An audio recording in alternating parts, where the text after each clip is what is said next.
Hello नमस्कार साथियों, स्वागत है आप सभी का इतिहास एकेडमी में। और दोस्तों, आप सभी को मालूम है कि हमारे सिलेबस में बौद्ध धर्म के बाद एक टॉपिक है दोस्तों, आजीवक संप्रदाय। जी हाँ दोस्तों, बहुत ही छोटा टॉपिक है, लेकिन दोस्तों एग्जाम में क्वेश्चन आते हैं, यूजीसी नेट में क्वेश्चन आते हैं। और क्या क्या क्वेश्चन आए हैं वो आपको बताएंगे निर्मल सर, और क्या क्या आने की संभावना है वो आपको कौन बताएंगे? ऑब्वियसली निर्मल सर ही बताएंगे, बिकॉज मैं ही पढ़ा रहा हूँ, है ना दोस्तों। बिल्कुल चिंता नहीं करनी दोस्तों, छोटा सा लेक्चर है, 16 स्लाइड है, आधे घंटे के अंदर पूरा हो जाएगा। लेकिन दोस्तों इंपॉर्टेंट है, ऐसे छोटे छोटे लेक्चर्स जो कि इंपॉर्टेंट होते हैं, इन्हें अच्छे से पढ़ लेना चाहिए। एक दो क्वेश्चन यहाँ से बनते हैं दोस्तों, और एक दो क्वेश्चन की कीमत आप सभी को पता है कितनी होती है। अकॉर्डिंग टू अगर कंपटीशन देखें तो बहुत होती है, ठीक है दोस्तों, अगर मानो तो। चलिए दोस्तों, तो देखिए यहां पर है आजीवक संप्रदाय। आजीवक संप्रदाय, चलिए दोस्तों, गुरुजी हमने जैन धर्म पढ़ा, बौद्ध धर्म भी पढ़ा, और जैन और बौद्ध धर्म के अंदर हमने बहुत सारी चीजें देखी, जैसे कि कर्म में विश्वास करना, आत्मा में विश्वास करना, पुनर्जन्म में विश्वास करना, ऐसी चीजें हमने देखी है। अभी हम आजीवक संप्रदाय की बात करेंगे, जो शायद नियतिवादी, शायद नहीं, वो नियतिवादी है और भाग्यवादी है। भाग्यवादी होना यानी कि भाग्य के भरोसे रहना। गुरुजी गीता तो बोलती है कि कर्म करो, फल की चिंता मत करो, यानी कर्म प्रधान, यानी मनुष्य कर्म प्रधान है। गुरुजी महात्मा बुद्ध और महावीर भी जो है कर्म को महत्व देते हैं। तो यहां पर ये थोड़ा अलग देखने को मिलेगा आपको। और दोस्तों ये जो आजीवक संप्रदाय है ना, बुद्ध और महावीर दोनों ही इसके विरोधी हुआ करते थे। और महावीर के तो शिष्य ही थे मखलीपुत गोशाल। महावीर को ज्ञान प्राप्ति से पूर्व उनके महत्वपूर्ण शिष्य थे। नालंदा में भेंट हुई मखलीपुत गोशाल की। मखलीपुत गोशाल कौन है? जो कि आजीवक संप्रदाय के उन्नायक प्रवर्तक माने जाते हैं। नालंदा में भेंट हुई थी, क्वेश्चन आता है। नालंदा में भेंट हुई, 6 साल उनके साथ रहकर तपस्या करी, किसी बात पर विवाद हुआ, और दोस्तों फाइनली मखलीपुत गोशाल जो है छोड़ के चले जाते हैं महावीर का साथ, और आजीवक संप्रदाय के प्रवर्तक के रूप में फिर सामने आते हैं। इनकी मान्यताएं थोड़ी अलग है, कुछ वैचारिक मतभेद था, इस वजह से दोस्तों ये अलग हो जाते हैं। ठीक है, बात याद रखिएगा। चलिए दोस्तों शुरू करते हैं। बहुत सारी बात, लगभग सार तो मैंने आपको बता ही दिया है। शुरू करते हैं दोस्तों, बहुत मजा आने वाला है। छोटा सा लेक्चर है, अच्छा सा लेक्चर है दोस्तों, अच्छा लगेगा। देखिए आजीवक संप्रदाय दोस्तों, सामने मैंने लिखा है भाग्यवादी या नियतिवादी। अच्छा गुरुजी, भाग्यवादी यानी भाग्य में विश्वास करने वाला, नियतिवादी यानी नियति, नियति को मानने वाला, यानी नियत है सब कुछ, यानी कि आप कुछ भी कर लो, कोई भी कर्म कर लो, उसका कोई प्रभाव नहीं है। आपका जो आज है वो आपके पिछले जन्म के कर्मों से ही निर्धारित होगा। इस जन्म में आप चाहे कुछ भी करो, है ना, सब कुछ भाग्य द्वारा निर्धारित होगा, है जो होना है वही होगा, ये मानना है इनका। चलिए दोस्तों, आज मैं अगर आपको बोल दूं, ये माइक भी कैसे हो रहा है, चलिए कोई बात नहीं। आज मैं अगर आपको बोल दूं दोस्तों कि आप चाहे कितनी ही तैयारी कर लो, आपके भाग्य में नहीं है तो आपको नहीं मिलेगा। और मैं बोल दूं कि एक व्यक्ति को बोल दूं कि तुम कुछ तैयारी मत करो, तेरे भाग्य में है, मिल जाएगा, तू सोता रहे। लेकिन दोस्तों ऐसा नहीं है, मेहनत करना पड़ता है, इंसान कर्म प्रधान व्यक्ति है ना। चलिए, लेकिन यहाँ की मान्यताएं कुछ अलग है। और ऐसा नहीं कि आजीवक संप्रदाय को किसी ने प्रोत्साहित नहीं दिया। मौर्य काल तो आजीवकों का हम कह सकते हैं पराकाष्ठा का काल था। अशोक है, दशरथ है, इन्होंने तो गुफाएं प्रदान की थी। बिंदुसार भी जो है ब्राह्मण धर्म को मानता था, लेकिन दोस्तों आजीवकों के प्रति भी उनकी श्रद्धा थी।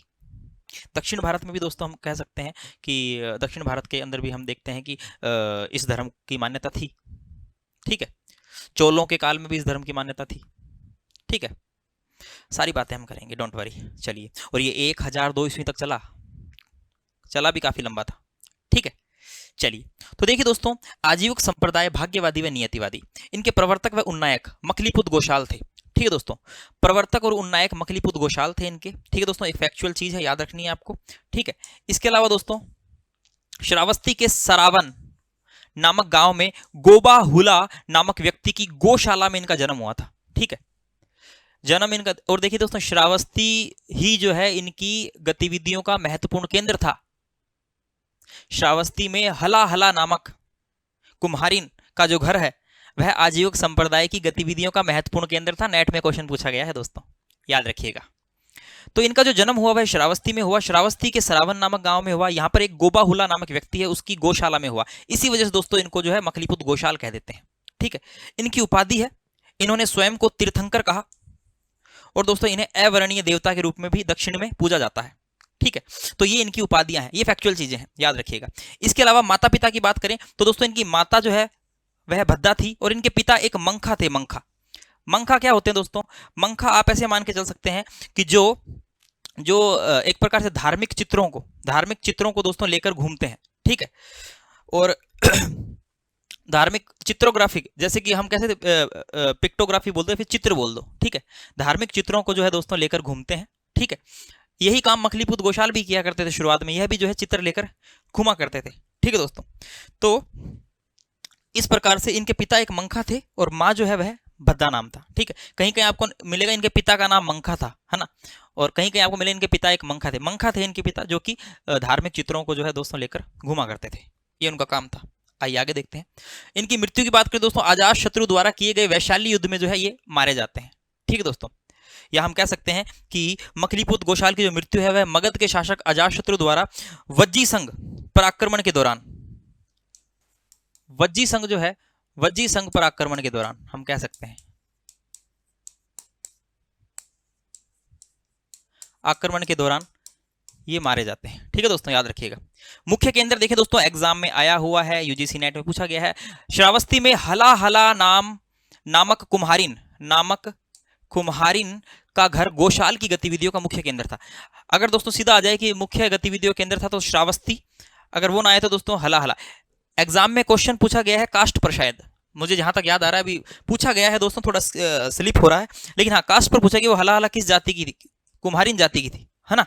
याद रखिएगा, ये क्वेश्चन आया हुआ है नेट में, अब किस रूप में आया देख लेना आप पुराने पेपर में, है ना। ये एग्जैक्ट क्वेश्चन दोस्तों आया हुआ है। ठीक है, और बताऊंगा और क्या आया हुआ है आगे मान्यताओं में। आगे देखिए, अब देखिए दोस्तों, आजीवक धर्म के उदय में नंदवच्छ तथा किस संकिस, या फिर इसको किस संकिच भी बोलते हैं, संकिच नामक भिक्षुओं का प्रधान हाथ था। ठीक है दोस्तों, इसीलिए मैंने आपको बोला कि मखलीपुत गोशाल जो है वह इनके प्रवर्तक या फिर इस धर्म के उन्नायक माने जाते हैं, और जो मुख्य जो हाथ रहा है वह नंदवच्छ, वह किस संकिस का हाथ रहा है। ठीक है, लेकिन इनको जो हम कह सकते हैं कि इसके प्रवर्तक और उन्नायक कौन हुए, वो मखलीपुत गोशाल हुए। ठीक है, भगवती सूत्र के अनुसार शुरुआती समय में मखलीपुत गोशाल हाथों में चित्रों को लेकर घूमते थे। ठीक है, जैसे कि इनके पिता मंखा थे जो धार्मिक चित्रों को लेकर घूमते थे दोस्तों, बस वही। ठीक है, और इसी प्रकार से दोस्तों उसके पश्चात मखलीपुत गोशाल की नालंदा में महावीर स्वामी से भेंट हुई। उन्होंने महावीर के साथ 6 वर्ष तप किया तथा नालंदा में साथ रहे। अब देखिए दोस्तों, नालंदा में भेंट हुई थी, वेरी इंपॉर्टेंट है, पूछा जाता है, और क्वेश्चन भी ऐसे लगते हैं कि जैसे सारे भाई बहनों आपस में, नालंदा है, राजगृह है ना, ऐसे एकदम पाटलिपुत्र, ऐसे मिलते मिलते क्वेश्चन ऑप्शन मिलेंगे, कंफ्यूज हो जाओगे। तो याद रखना, नालंदा में जो है दोस्तों क्या होता है, इनकी मुलाकात होती है महावीर से। ठीक है, महावीर से इनकी मुलाकात होती है। उसके बाद दोस्तों 6 वर्ष तक नालंदा रहते हैं, तपस्या करते हैं। ठीक है, कुछ वैचारिक मतभेद हो जाता है, और वैचारिक मतभेद के चलते दोस्तों मखलीपुत गोशाल जो है वो अलग हो जाते हैं, आजीविक संप्रदाय की स्थापना कर लेते हैं। ठीक है, तो इस प्रकार से अलग हो जाते हैं। एक वैचारिक मतभेद का कारण स्त्री संसर्ग भी था, संसर्ग यानी स्त्री मिलन प्रेम, है ना, वो भी था, वो मैं आगे डिस्कस करूंगा उसके बारे में। ठीक है, तो इस प्रकार से जो दोस्तों क्या हो जाता है, दोनों अलग हो जाते हैं। ऐसा माना जाए भाई प्रथम मुलाकात यहाँ होती है, बाद में जो है फिर ये अलग हो जाते हैं। ठीक है, आगे देखिए नेक्स्ट। महावीर से किसी बात पर मतभेद हो जाने के कारण साथ छोड़ दिया और स्वतंत्र आजीविक संप्रदाय की क्या करी, शुरुआत करी। भगवती सूत्र एक ऐसा ग्रंथ है दोस्तों जो महावीर और गोशाल यानी मखलीपुत गोशाल के मध्य घोर संघर्ष की जानकारी देता है। हालांकि बुद्ध ने भी दोस्तों बहुत बुरा भला कहा है गोशाल के बारे में। बुद्ध ने तो कहा है कि अगर इस धरती पर ईश्वर और मनुष्य को किसी ने दुख दिया है सबसे ज्यादा तो वो गोशाल ही है। बुद्ध ने तो कहा है कि ये गोशाल एक मछुआरे की तरह है जो अपने जाल में मछलियों को फंसाता है। ठीक है, लेकिन दोस्तों गोशाल भी कम नहीं थे, उन्होंने भी महावीर के बारे में कह डाला कि महावीर जो है वो भी एक व्यापारी की तरह है। जैसे एक व्यापारी अपने ग्राहक को खींचता है वैसे खींचते हैं, और वो उसका उद्देश्य व्यापार करना होता है, वैसे महावीर खींचते हैं। तो एक दूसरे के बारे में दोस्तों क्या कह रहे हैं, हम कह रहे हैं वैचारिक मतभेद जो है चल रहा है। ठीक है, मान्यताएं भी अलग अलग है दोस्तों, अभी बात करेंगे। चलिए जहां एक तरफ कर्म पर विशेष बल दिया जा रहा है, वहीं दोस्तों ये तो कर्म को मान्यता ही नहीं दे रहे हैं, मान ही नहीं रहे हैं, भाग्य के भरोसे बैठे हैं। ठीक है, चलिए, तो भगवती सूत्र में महावीर। उम्मीद कर रहा हूं दोस्तों आज का लेक्चर अच्छा लग रहा हो, छोटा सा लेक्चर है, बड़े एंजॉय से देखिएगा, कोई दिक्कत वाली बात नहीं। चलिए, तो भगवती सूत्र में गोशाल व महावीर के मध्य हुए हिंसक संघर्ष की जानकारी हमें दोस्तों मिल जाती है। याद रखिएगा, महावीर को ज्ञान प्राप्ति से पहले यही उनके शिष्य थे। ठीक है दोस्तों, वो मैंने आपको महावीर स्वामी के समय में पढ़ाया था, मखलीपुत गोशाल का। उस समय डिटेल में मैंने आजीविक संप्रदाय नहीं पढ़ाया था, बिकॉज मुझे पता था आगे टॉपिक है, इस वजह से मैं इसमें पढ़ा रहा हूं। आगे देखिए, नेक्स्ट, गोशाल क्या कहते हैं महावीर के बारे में कि जिस प्रकार एक व्यापारी लाभ के लिए माल दिखाकर ग्राहकों को अपनी ओर आकर्षित करता है, ठीक वैसे ही श्रमण ज्ञाति पुत्र यानी महावीर जो है वह भी क्या करते हैं, वह भी जो है अपने श्रद्धालुओं को अट्रैक्ट करते हैं। ये बात गोशाल को कहना है। बौद्ध तथा जैन दोनों ही जो धर्म है दोस्तों वह विरोध करते हैं आजीविक का, है ना। दोनों ही आजीविक संप्रदाय की क्या करते हैं, घोर आलोचना करते हैं। इसके अलावा बुद्ध मकलीपुत गोशाल को अपना सबसे बड़ा विरोधी मानते थे। और देखिए दोस्तों बुद्ध ने क्या कहा, आइए। और दोस्तों जानकारी मिलती है अंगुत्तर निकाय में। अंगुत्तर निकाय वही जिसमें 16 महाजनपदों की भी जानकारी मिलती है दोस्तों। और भगवती सूत्र भी आप सभी को पता है दोस्तों, जैन ग्रंथ है जिसमें 16 महाजनपदों की जानकारी मिलती है। चलिए आइए देखिए दोस्तों, देखिए अंगुत्तर निकाय में क्या मिलता है दोस्तों जानकारी, कि बुद्ध ने मखलीपुत गोशाल को ऐसा मूर्ख व्यक्ति कहा है, बुद्ध मखलीपुत गोशाल को ऐसा मूर्ख व्यक्ति कहा है जो किसी अन्य व्यक्ति से अधिक ईश्वर एवं मनुष्य के दुख का कारण है। वही बात है, अगर कोई ईश्वर के लिए, कोई मनुष्य के लिए कोई अगर कोई दुख का कारण बना तो वो मखलीपुत गोशाल बना, ऐसा मानना है बुद्ध का अकॉर्डिंग टू अंगुत्तर निकाय। सेम बात अंगुत्तर निकाय में एक और बात मिलती है कि बुद्ध ने गोशाल को ऐसे मछुआरे के समान बताया है जो नदी के मुहाने पर अपने जाल बिछाकर अधिक से अधिक मछलियों को पकड़ता है और उन्हें नष्ट कर देता है। ठीक है, ये महात्मा बुद्ध के विचार थे आजीविक संप्रदाय के प्रति, या हम कह सकते हैं मखलीपुत गोशाल के प्रति। एग्जाम में आ जाती है और ये इंपॉर्टेंट भी है दोस्तों। आप पूछ रहे, अब आप सोचोगे ना भाई क्या इंपॉर्टेंट, तो दोस्तों ये कोटेशंस इंपॉर्टेंट है। एग्जाम में क्वेश्चन आ जाएगा कि मान लीजिए बुद्ध और महावीर दोनों ही जो है आजीविक संप्रदाय के महत्व को जो है हम कह सकते हैं उनके महत्व समझते थे, या फिर हम कह सकते हैं कि दोनों ही महत्व दिया करते। तो दोस्तों नहीं, गलत है, ये कथन असत्य हो जाएगा।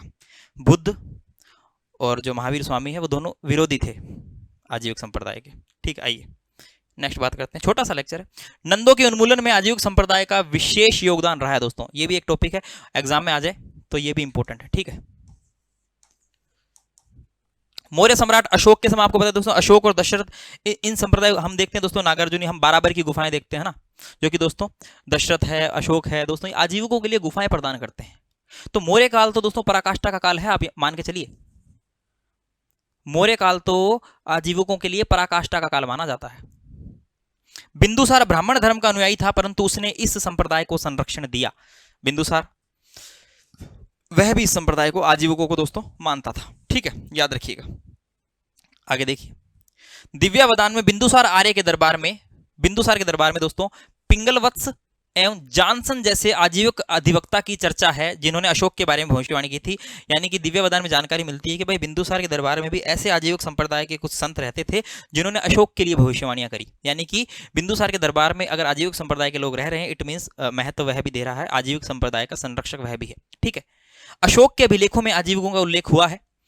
ठीक है, अशोक के अभिलेखों में भी जानकारी मिल जाती है। इसके अलावा मौर्य काल आजीविक मत का पराकाष्ठा काल था, ये बात मान के चलिए। इसके अलावा कौशल नरेश प्रसेनजित है दोस्तों, यह भी जो है आजीविक संप्रदाय का क्या था, संरक्षक था, है ना। और देखिए, महावंश के अनुसार इस संप्रदाय का प्रभाव दक्षिण भारत तथा श्रीलंका में भी था। अब देखिए दोस्तों, दक्षिण भारत में गोशाल को अवर्णीय देवता के रूप में माना गया है। ठीक है, ये इंपॉर्टेंट है। उपाधियों में पढ़ा था ना हमने, जब हम उपाधियां देख रहे दोस्तों तब हमने पढ़ा था ना, अवर्णीय देवता और तीर्थंकर। ये स्वयं को तीर्थंकर, गोशाल ने स्वयं को दोस्तों तीर्थंकर घोषित किया है। ठीक है, और एक धार्मिक संप्रदाय के रूप में आजीविकों का वर्णन पतंजलि में, अगर आपसे पूछ ले पतंजलि के महाभाष्य में आजीविकों का वर्णन किस रूप में हुआ है, तो एक धार्मिक संप्रदाय के रूप में हुआ है। अगर आपसे पूछ ले कि पाणिनि ने है ना, पाणिनि का ग्रंथ है अष्टाध्यायी, है ना, पाणिनि ने जो है वह आजीविकों का वर्णन किस रूप में किया है, तो पाणिनि गोशाल को जो है वह परिव्राजक मानते थे तथा उनके अनुयायी देष्टिक, परिव्राजक सन्यासी, है ना। तो पाणिनि जो है वह गोशाल परिव्राजक थे, उनके अनुयायी देष्टिक थे, ये बात पाणिनि द्वारा कही गई है। ठीक है, चलिए और देखते हैं। वराहमिहिर ने भी आजीविक संप्रदाय का उल्लेख एक दंडिन तथा बाण भट्ट ने मस्करिन नाम से किया। इंपॉर्टेंट है दोस्तों। अब देखिए दोस्तों, यहां पर क्वेश्चन ऐसा बनता है कि हत्ता प्रलेखन और एक दंडिन, जैसे यहां पर एक दंडिन नाम आ गया, एक दंडिन एग्जाम में क्वेश्चन आया हुआ है, पता नहीं किस साल में आया था, 17-18 आइडिया नहीं है, लेकिन हाँ आया हुआ इतना जरूर याद है, सन याद नहीं रहता कई बार, बाकी आया हुआ है। तो देखिए दोस्तों, क्वेश्चन आया कि हत्तापलेखण और एक दंडिन किस संप्रदाय के भिक्षुओं को संतों कहा जाता है? तो दोस्तों आजीविक संप्रदाय। हत्तापलेखण इसलिए कहा जाता है बिकॉज वो अपने हथेली पर, आप ये मान के चलिए कि ये जो आजीविक संप्रदाय के लोग जो ये भिक्षा मांगकर खाया करते थे, तो भिक्षा पात्र नहीं रखते थे अपने साथ में। भिक्षा पात्र यानी वो कटोरा जिसमें भीख मांगते वो नहीं रखते थे अपने पास में, जिसमें भिक्षा मांगते वो नहीं रखते थे, ये अपनी हथेली पर खाया करते थे। लिया, हथेली पर रखा और खाया, इस वजह से इन्हें हत्तापलेखण कहा जाता था। और दंड हाथ में रखते थे तो एक दंडिन कह दिया गया। ठीक है, तो ये एक दंडिन और हत्तापलेखण आजीविक संप्रदाय को कहते हैं। ठीक है, याद रखना, उनके संतों को कहते हैं। ठीक है, चोलों ने आजीविकों के ऊपर आजीवक काशु नामक कर भी लगाया था। इसके अलावा दोस्तों शिल्पादिकारम में आजीविक संप्रदाय का उल्लेख मिलता है। ये ग्रंथ है दक्षिण भारत के, हम संगम काल पढ़ेंगे तब दोस्तों इन ग्रंथों को देख लेंगे, डोंट वरी, चिंता मत करो। कनग्गी के माता पिता, ये भी दक्षिण भारत का ही दोस्तों, संगम काल के। कनग्गी के माता पिता आजीविक संप्रदाय के क्या थे? अनुयायी थे। ठीक है, और आजीविक संप्रदाय 1002 ईस्वी तक जो है दोस्तों अस्तित्व में रहता है ना, लगभग 1002 ईस्वी तक जो है अस्तित्व में रहता है। ठीक है, चलिए आगे देखते हैं दोस्तों। देखिए बौद्ध ग्रंथों में दोस्तों जो मखलीपुत गोसाल का वर्णन किन के साथ किया जाता है? पूरन कश्यप तथा पकुत कच्चायन की चर्चा मखलीपुत गोसाल के साथ की गई है बौद्ध ग्रंथों के अंदर। ठीक है, अब देखिए दोस्तों पूरन कश्यप की हम बात करें तो घोर अक्रियावादी माने जाते हैं, है ना, घोर अक्रियावादी।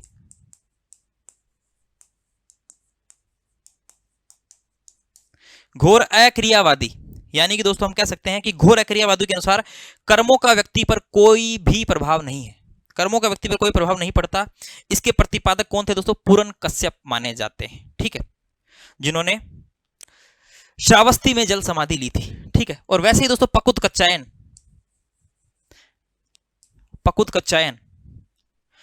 जो पकुत कच्चायन है दोस्तों, यह भी दोस्तों हम कह सकते हैं कि नित्यवादी थे। नित्यवादी यानी कि दोस्तों संसार में 7 तत्वों को मानते थे, पृथ्वी है, जल, अग्नि, वायु, सुख दुख, आत्मा को नित्य मानते थे। और नित्यवाद के संस्थापक जो मुख्य रूप से दोस्तों ये पकुत कच्चायन ही थे, तो नित्यवादी। ठीक है, ऐसा माना जाता है मखली गोशाल की मृत्यु के पश्चात जो इनके अनुयायी है वो इनके साथ हो गए थे। ठीक है, इसके अलावा देखिए दोस्तों नगरीय व्यापारी भी आजीविक संप्रदाय के प्रमुख सदस्य थे, गृहस्थ भी सदस्य बन सकते थे, और नारियां भी जो इस मत में दीक्षित होने की अधिकारी थी। ये इंपॉर्टेंट है, एग्जाम में क्वेश्चन आ जाए कि नारियों को कोई अधिकार नहीं था, तो दोस्तों गलत हो जाएगा। इस मत में नारियां भी जो है दोस्तों इस मत के अंदर दीक्षित होने की अधिकारी थी, ये बात आपको याद रखनी है। चलिए आइए नेक्स्ट देखते हैं। मान्यताएं दोस्तों, ये इंपॉर्टेंट है, पूछ लिया जाए। आप देखिए जैन धर्म और बौद्ध धर्म में भी दोस्तों मान्यताओं पर बहुत क्वेश्चन आते हैं कि जैन धर्म कर्म को मानता है नहीं, आत्मा को मानता है नहीं मानता, वैदिक कर्म कांडों में विश्वास किया कि नहीं किया, है ना, और वैदिक वर्ण व्यवस्था को माना या नहीं माना, है ना, ये सारी चीजें दोस्तों पूछी जाती, मान्यताएं पूछी जाती। अब यहाँ देखो दोस्तों मान्यताएं किस प्रकार की, देखिए अशोक वृक्ष की पूजा करते थे और शरीर को गंदा रखते थे तथा मोर पंख धारण करते थे, ये शरीर को एकदम गंदा रखते थे। ठीक है, ये भी दोस्तों नग्नता में विश्वास करते थे, है ना, पूर्ण नग्नता में और अहिंसा पर विश्वास करते थे। क्या बोल रहा हूं मैं? जैसे कि हम जैन धर्म में देखते हैं दोस्तों दिगंबर और श्वेतांबर श्वेत वस्त्र धारण करते थे, दिगंबर जो है नग्न रहा करते थे। ठीक है, क्योंकि कहीं ना कहीं वह ज्ञान प्राप्ति में वस्त्रों को बाधा मानते थे, है ना, वस्त्रों को त्याग देते थे। आज भी हम देख सकते हैं ऐसे, है ना, ऐसे संत भिक्षु। तो वैसे ही दोस्तों महावीर के शिष्य रहे हैं, आपको पता है मखलीपुत गोशाल भी, तो इन्होंने भी नग्नता पर बल दिया, अहिंसा पर भी बल दिया। लेकिन दोस्तों कहीं कहीं ऐसी जानकारी मिलती है कि अहिंसा की जो बात आती है वो महावीर स्वामी की तुलना में इतना इन्होंने अहिंसा पर गौर नहीं किया, बिकॉज कहीं कहीं ये भिक्षु हमें आगे चलकर मांस खाते हुए भी नजर आते हैं, मांस भक्षण भी ये करने लग जाते हैं। और जैन धर्म के अनुसार तो दोस्तों ऐसे कीटाणु छोटे मोटे जो आंखों से अदृश्य हैं उन्हें भी दोस्तों उनके ऊपर भी हिंसा नहीं होनी चाहिए, है ना, मैंने आपको बताया था। तो कुल मिला के दोस्तों बात यह है कि यहां पर जो है अहिंसा पर बल दिया गया है। ठीक है, मेन बात थी अशोक वृक्ष की पूजा करते हैं और मोरपंख जो है धारण करते हैं, शरीर को गंदा रखते हैं। आजीविक संप्रदाय में सभी वर्ग के लोग जो है दोस्तों शामिल थे, वर्ग या जाति के आधार पर कोई विभाजन नहीं किया जाता था, क्योंकि उस संप्रदाय के व्यक्ति समाज के सभी तबकों से आते थे। ठीक है, इसके अलावा आजीविकों के अनुसार समस्त प्राणी नियति भाग्य के अधीन है। अब ये बना दिया भाई साहब आप लोगों को आलसी। कोई व्यक्ति आएगा, आपका हाथ देखेगा, बोलेगा नहीं आपके हाथ में तो सरकारी नौकरी का योग ही नहीं है, तो क्या करोगे? आशावादी लोग होंगे वो इसे एज ए चैलेंज लेंगे, और निराशावादी लोग होंगे, हारे हुए लोग होंगे, वो इसे स्वीकार कर लेंगे। आशावादी लोग लग कर दिखाएंगे, निराशावादी लोग बोलेंगे भाई मेरे भाग्य में नहीं है, वो फिर जिंदगी भर भाग्य को कोसते रहेंगे। लेकिन दोस्तों ऐसी कोई भाग्य में कोई लकीर नहीं होती, आपने सुना है किस्मत तो उसकी भी होती है जिसके हाथ नहीं होते, है ना। खैर ये जो भी है, लेकिन दोस्तों कर्म प्रधान है व्यक्ति। आज बैठ जाइए भाग्य के भरोसे, मान लीजिए कि आपके राजयोग लिखा हुआ है। हाँ ऐसा नहीं है, कुछ लोग जो है दोस्तों अच्छे, कुछ लोग जो है उनका जन्म ही बहुत, हम कह सकते हैं कि ऐसी सुख सुविधा, है ना, भौतिक सुविधाओं के मध्य होता है, तो वो बात अलग है। लेकिन अगर एक मध्यम वर्ग की बात करें, ज़्यादातर हमारी मिडिल क्लास फैमिली ही रहती है दोस्तों, इंडिया के अंदर मिडिल क्लास ही पिसता है सबसे ज़्यादा, है ना। तो दोस्तों मेहनत करनी पड़ेगी, काम करना पड़ेगा, अपनी मेहनत के दम पर अपने हक की रोटी छीननी पड़ेगी दोस्तों, ठीक है। नहीं तो भाग्य के भरोसे बैठा हुआ, आपको पता है कलाम साहब भी कहते हैं और आप सभी जानते भी हैं कि भाग्य के भरोसे बैठे रहने वाले को उतना ही मिलता है जितना मेहनत करने वाले छोड़ जाते हैं, ठीक है। तो अगर आपको कोई ये बात बोल दे और आप निराश हो जाओ, तो दोस्तों मुझे नहीं लगता कि निराश होना चाहिए, है ना। ऐसे बहुत सारे उदाहरण है दोस्तों मेरे पास, मेरे घर में भी, है ना, जिन्हें ऐसी ही भविष्यवाणी की गई और उन्होंने इसे एज ए चैलेंज लिया और करके दिखाया, डेफिनेटली होता है ना। तो ये आलसी बनाने वाला काम था एक, कि आजीविकों के अनुसार समस्त प्राणी जो है भाग्य के अधीन है। दोस्तों भाग्य पर इतना डिपेंड मत रहिए। देखिए यहाँ पर मैं आपको एक समझ की बात भी बता दूं। देखिए दोस्तों कहीं पर भाग्य की बात हो रही, तो देखिए दोस्तों कहीं अगर मैं खड़ा हूँ, है ना, कहीं चार लोगों के बीच में, कई परिवार के बुजुर्ग लोग हैं, पुराने लोग हैं, वो कहते हैं भाई किस्मत खराब है, फुटेड़ी है, ऐसे बोल देते हैं गाँव के अंदर ना। तो वहाँ मैं सुनता हूँ उनकी बात, है ना, और वहाँ मैं उनसे जो है शस्त्रार्थ नहीं कर सकता, है ना। हालांकि मैं एक बार कहता भी हूँ कि भाई नहीं ऐसा कुछ नहीं, मेहनत से सब मिलता है, बट उसके बाद में आपको पता है गाँव के बुजुर्गों को, पुराने लोगों को समझाना थोड़ा मुश्किल होता है, नहीं मानते हैं, और फिर उनसे उनके साथ जबान लड़ाना फिर एक प्रकार से असंस्कारी, संस्कार नहीं दिए माँ बाप ने, ऐसा और कहा जाता है। तो इस वजह से बस सुन लेते हैं बट उसे स्वीकार नहीं करते हैं। तो देखिए आपके भी अपना जो अभी फिलहाल का जो माहौल है वो मेहनती लोगों का कम है। अभी जो माहौल है दोस्तों वैसे लोगों का है जो बने बनाए नोट्स मांगते हैं, गुरुजी आपके नोट्स दे दो, खुद नहीं बनाते हैं, मेहनत नहीं करते हैं, उसके बाद में भाग्य को कोसते हैं दोस्तों, फिर आजीविक संप्रदाय के उन्हें बन जाते हैं, भाई भाग्य में ये लिखा नहीं था, है ना। तो कहने का मतलब है वो लोग जो है दोस्तों, अभी अभी जो जमाना है वो नोट्स मांगने का जमाना है। सर जी नोट्स दे दो आपके, अरे मेरे नोट्स आपको कैसे समझ में आएंगे, वो मेरे हैं, मैंने मेरे हिसाब से लिखे, आपको क्या पता मैंने ये लाइन क्यों छोड़ी, ये लाइन क्यों ऐड करी, यहाँ पर ये क्यों लिखा, आपको क्या पता, वो मुझे पता है ना। तो आजकल मेहनत करने वाले लोग कम है और शॉर्टकट वाले लोग ज़्यादा हैं। तो इसलिए आप कहीं पर भी जाएंगे ना, तो आपको ये भाग्य का दोस्तों ये सुनने को मिलेगा कि भाई आपकी जो है किस्मत में नहीं है ना। तो दोस्तों ऐसा सुन के निराश ना होइए। हाँ चलिए फिर भी अगर आप भाग्य मानते हैं तो 1% मान के चलिए होता भी है भाग्य में। उसे कहूँगा कि आपने खूब मेहनत करी है और कुछ मामूली कोई एक दो क्वेश्चन की वजह से दोस्तों आप चूक जाते हो, या एक दो क्वेश्चन की वजह से आपका हो जाता है, तो मान के चल सकते हैं कि हाँ भाई आपने मेहनत करी और एक दो नंबर की वजह से भाग्य ने आपका 1-2% साथ भी दे दिया, चलो ठीक है मान लेते हैं, है ना। भाग्य मान लेते हैं, ऐसा नहीं होता, होता है, अस्तित्व है अगर बात हो रही है तो, बट 1-2% हम मान के। लेकिन दोस्तों 99% तो मेहनत करनी पड़ेगी, बिकॉज 100 में से 99 क्वेश्चन भाग्य सही नहीं करवाता, मेहनत सही करवाती है। हाँ 100 में से 99 क्वेश्चन जो वैसे तो सही होते ही नहीं है ना, लेकिन फिर भी एक उदाहरण के रूप में दो तो 100 में से 99 क्वेश्चन जो है दोस्तों मेहनत सही करवा सकती है। एक क्वेश्चन दोस्तों आप मान के चलिए भाग्य के भरोसे अगर आंख बंद करके तुक्का लगा दिया तो सही हो जाए, तो वो भाग्य है, वो लक है।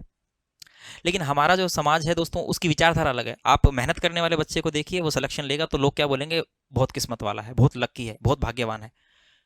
मैंने नहीं सुना कभी किसी को ऐसे कहते हो कि बहुत मेहनती बच्चा है। कहते हैं कुछ पढ़े लिखे लोग, समझदार लोग जिन्होंने खुद में लाइफ में स्ट्रगल किया, बट ज़्यादातर लोग यही कहते हैं कि इसकी किस्मत कितनी अच्छी है, और उसके पीछे की जो काली रातें हैं जो उसने बिताई है जाग जाकर, वो शायद कोई नहीं देखता। वो सारे उन्हें ये कहना चाहिए कि हाँ बच्चा मेहनती है, ना कि ये कि किस्मत वाला है। और अगर कोई फेल हो जाएगा तो उसको बोलेंगे मेहनत नहीं करता, उसको क्या बोलेंगे, मेहनत नहीं करता। तो दोस्तों यही है। तो आजीविक संप्रदाय से प्रभावित मत हो जाना, है ना। हाँ भाग्य को कोसने से बढ़िया है कर्म करो, फल की चिंता मत करो, गीता का सार है, याद रखिए। चलिए, तो आजीविकों के अनुसार समस्त प्राणी नियति भाग्य के भरोसे, आप इस जन्म में कुछ भी कर लो, कितना ही पुण्य कर लो, कुछ नहीं मिलने वाला। आपके पिछले जन्म के कर्मों के अनुसार ही इस जन्म में आपको जो है उसका फल मिलने वाला। अगर अच्छा है तो अच्छा, अगर बुरा है तो बुरा, ये मानना है इनका। ठीक है, चलिए आगे देखिए। मनुष्य के जीवन पर उसके कर्मों का कोई प्रभाव नहीं पड़ता, यानी मानव प्रयत्न अप्रभावी। अब देखिए दोस्तों, अगर ऐसी बात आपको बोल दी जाए तो आप तो प्रयत्न करेंगे नहीं, और अगर मैं ये बोल दूं कि मनुष्य के कर्मों को कोई प्रभाव नहीं पड़ता, तो जरूरी आप अच्छे कर्म करेंगे। बुरे कर्म की तरफ व्यक्ति जल्दी अट्रैक्ट होता है बजाय कि अच्छे कर्म की, है ना। तो फिर आप गंदे आचरण करोगे, आप बुरे आचरण करोगे, आप अच्छे आचरण नहीं करोगे, समझे। आपको ऐसा लगे कि यार कर्म का कोई फर्क ही नहीं है, तो फिर जरूरी है कि अच्छा बनना, बुरा ही बन जाओ ना। जरूरी है कि मेहनत से कमाना, चोरी करो ना, डाका डालो ना बैंक में, ये विचारधारा आ जाएगी। ठीक है, इसलिए ऐसी विचारधारा कहीं ना कहीं दोस्तों समाप्त होनी भी जरूरी, नहीं तो फिर सारे क्या हो जाए, आलसी हो जाए। पुनर्जन्म प्रक्रिया दोस्तों ये इंपॉर्टेंट है। पुनर्जन्म प्रक्रिया को मंडल मोक्ष कहा जाता है आजीविक संप्रदाय के अंदर। ठीक है, याद रखना, मंडल मोक्ष कहा जाता है, जिसमें मानवीय हस्तक्षेप की कोई भूमिका नहीं होती। कि भाई कोई पुनर्जन्म वगैरह मानवीय हस्तक्षेप की कोई भूमिका नहीं, क्योंकि आत्मा का मार्ग हजारों वर्षों के लिए पूर्व निर्धारित है। यानी कि आत्मा का पहले से ही मार्ग निर्धारित है ना। ऐसा नहीं कि आप अच्छे कर्म करोगे तो अच्छा, अच्छी योनि में जन्म होगा, बुरे करोगे तो बुरा, वो पहले से ही है, चाहे अच्छा करो चाहे बुरा, आपके कर्मों का आपके ऊपर कोई प्रभाव नहीं पड़ता है, ऐसा मानना है। ठीक है, आजीविक मत में 5 तत्वों, पृथ्वी है, जल है, अग्नि है, वायु है और जीव है ना, यानी सर्वसाधारण तथा पूर्व तत्व को स्वीकार किया गया है। पंच तत्व को जो है स्वीकार किया गया है। ठीक है, आजीविक मत के अंदर, याद रखिएगा। और देखिए, आजीविक कठोर तपश्चर्या में विश्वास रखते थे। उनके द्वारा अत्यंत अल्प मात्रा में आहार लेने की मान्यता थी। भाई खाना कम खाते थे, ज्यादा नहीं खाते थे। ठीक है, थोड़ा सा लेते थे, हथेली पर लेके उसको खा लेते थे, हत्ता पलेखन कहलाते थे। ठीक है, देखिए ये रहा। वे भिक्षा मांगकर केवल दिन में एक बार ही हथेली पर भोजन करते थे, इसलिए उन्हें हत्ता पलेखन कहते थे। इंपॉर्टेंट है, एग्जाम में पूछा गया दोस्तों। दंड धारण करने के कारण एक दंडीन भी कहलाए। इंपॉर्टेंट है, दोनों ही एक साथ एग्जाम में पूछे गए थे, दोनों ही एक साथ क्वेश्चन आया था दोस्तों, एक साथ पूछे गए थे, याद रखिएगा। आगे देखिए नेक्स्ट। उनका संपूर्ण नग्नता पर व अहिंसा में विश्वास था। अब देखिए दोस्तों, यहां सौरभ चौबे की किताब देखोगे तो वहां आपको मिलेगी जानकारी कि अहिंसा में विश्वास था, बट महावीर जितना अहिंसा में विश्वास नहीं था, क्योंकि मांस भक्षण करते थे, है ना। मांस भक्षण जो है, मांसाहारी भोजन किया करते थे, ऐसा जानकारी मिलती है। ठीक है, आजीविक जीवन के अंतिम समय में नृत्य व गान के साथ शरीर का त्याग कर देते थे। ठीक है, नाचते गाते जो है शरीर का त्याग कर देते थे। ठीक है, गोशाल से महावीर के बीच मतभेदों का प्रमुख कारण स्त्री संसर्ग भी था। आजीविक अपने भिक्षुओं को उसकी स्वीकृति देते थे, यानी कि आजीविक जो है वो स्त्री संसर्ग की स्वीकृति देते थे, महावीर नहीं देते थे। इट मीन्स स्त्री संसर्ग मीन स्त्री मिलन, है ना, प्रेम, है ना, वही है। चलिए आगे देखते हैं। इसके अलावा दोस्तों साहित्य की बात करें तो इनके विचार, यानी आजीविकों के जो विचार है वह है समज्ज फल सूत्र, बौद्ध ग्रंथ दिग निकाय का भाग है ये, तथा भगवती सूत्र जैन ग्रंथ में मिलते हैं। इनमें जो है आजीविकों के विचार मिल जाएंगे। समज्ज फल सूत्र में अजातशत्रु ने गोशाल के मत को संसार सुशुद्धि कहा है। इसके अलावा आजीविक मत का साहित्य 10 पूर्वों में, 8 महानिम्मत तथा 2 मग्गों में विभक्त है। ये अलग अलग भाग है भाई, 10 भाग है, उसके बाद 8 महानिम्मत है, इसके भाग है, और 2 मग्गों में विभक्त है इनका साहित्य। ये इंपॉर्टेंट है, याद रख लेना ना। और एक ये भी करती याद रख लेना। ठीक है, इसके अलावा दक्षिण में इनके साहित्य को नवकदिर कहा गया है। आजीविकों के साहित्य को दक्षिण भारत में क्या कहा गया दोस्तों, नवकदिर कहा गया है। ये बात आपको क्या रखनी है, याद रखनी है। ठीक है, तो दोस्तों यह था छोटा सा लेक्चर हमारा, इसके आगे लेक्चर नहीं है, इतना ही है। ठीक है, महावीर से इनकी भेंट होती है, पहले शिष्य बनते हैं, मतलब हम कह सकते हैं कि भाई ज्ञान प्राप्ति से पहले के शिष्य यही होते हैं महावीर के। ठीक है, और उसके बाद दोस्तों नालंदा में भेंट होती है, याद रखना। हत्ता पलेखन एक दंडिन याद रखना। ठीक है, और जो है दोस्तों इनकी भाग्यवादी नियतिवादी ये चीज़ें याद रखना। ठीक है, इसके अलावा दोस्तों नालंदा में भेंट होकर 6 वर्ष तक तपस्या की, याद रखना। मृत्यु याद रखना, अजातशत्रु के समय, वैशाली या फिर हम कैसे वज्जी संघ के खिलाफ आक्रमण के समय। इसके अलावा दोस्तों और इम्पोर्टेंट बात क्या है, और इम्पोर्टेंट बात दोस्तों यही है कि आजीविक संप्रदाय के प्रवर्तक वगैरह ये चीज़ें याद रख लेना। इंपॉर्टेंट दोस्तों छोटा सा लेक्चर है और काफ़ी इंटरेस्टिंग लेक्चर है। ठीक है, इसके नोट्स बना लीजिएगा, इसे अच्छे से पढ़ लीजिएगा दोस्तों। ठीक है, मोटी मोटी सारी बातें इसमें आ चुकी है। साहित्य के अंदर दोस्तों दक्षिण भारत में क्या साहित्य कहते थे, कौन कौन से राजा इनको पूछते थे, कौन सा काल पराकाष्ठा का काल था, ये सारी बातें आपको याद रख लेनी है। इतना पढ़ लोगे यहाँ से काम बन जाएगा। ठीक है, और दोस्तों इसी के साथ, इसी लेक्चर के साथ हमारी प्रथम यूनिट जो है, एक यूनिट जो है दोस्तों वो संपूर्ण हो जाती है। खुश हो जाइए, पहली यूनिट हमारी पूरी हो चुकी है ना। टाइम काफ़ी लंबा लगा है, समय काफ़ी लगा है, लेकिन दोस्तों वो कहते हैं ना, समय तो ताजमहल को बनने में भी 22 साल लगे थे, लेकिन ताजमहल की जो रौनक है वो आज तक बरकरार है ना। वैसे ही दोस्तों समझ लीजिए ताजमहल ही बन रहा है आपके लिए, है ना, और समय लग रहा है। बट दोस्तों मैंने आपको बताया कि जब तक मैं सेटिस्फाइड नहीं हो जाऊं किसी एक लेक्चर को लेके कि हाँ नाउ इट्स डन, तब तक दोस्तों मेरा उतरने का मन नहीं करता है क्लास में। कल संडे था, सैटरडे को क्लास ले सकता था, बट नहीं ली मैंने, बिकॉज दोस्तों वो पूरा जो हम कह सकते हैं कि वो पूरा, मैं कह सकता हूँ पूरा निचोड़ इसमें आया नहीं था, है ना। फिर और कुछ चीज़ें ऐड करी, इधर उधर से देखा, तब जाके फिर लगा कि हाँ अब कर लेना चाहिए। स्लाइडें 16 ही बनी है, इसमें छोटा सा लेक्चर है, ठीक है दोस्तों। उम्मीद करता हूँ कि आपको अच्छा लगा होगा, अच्छे से देखिए और 2-3 बार देख लेना, आधे घंटे का लेक्चर है, आराम से समझ में आ जाएगा। यहाँ से एक क्वेश्चन बनते ही बनता है, ठीक है। आपके लिए धार्मिक आंदोलन इंपॉर्टेंट है। अब दोस्तों हम दूसरी यूनिट शुरू करेंगे, ठीक है, दूसरी यूनिट शुरू करेंगे, मगध का उत्थान शुरू करने वाले हैं। नेक्स्ट क्लास हमारी मगध के उत्थान को लेकर होगी। जितना होगा दोस्तों बेस्ट मिलेगा आप सभी को, विश्वास रखिए। चलिए दोस्तों, तो उम्मीद करता हूँ कि क्लास आपको अच्छी लगी होगी। मिलते हैं नेक्स्ट क्लास में, तब तक के लिए जय हिंद, जय भारत, धन्यवाद।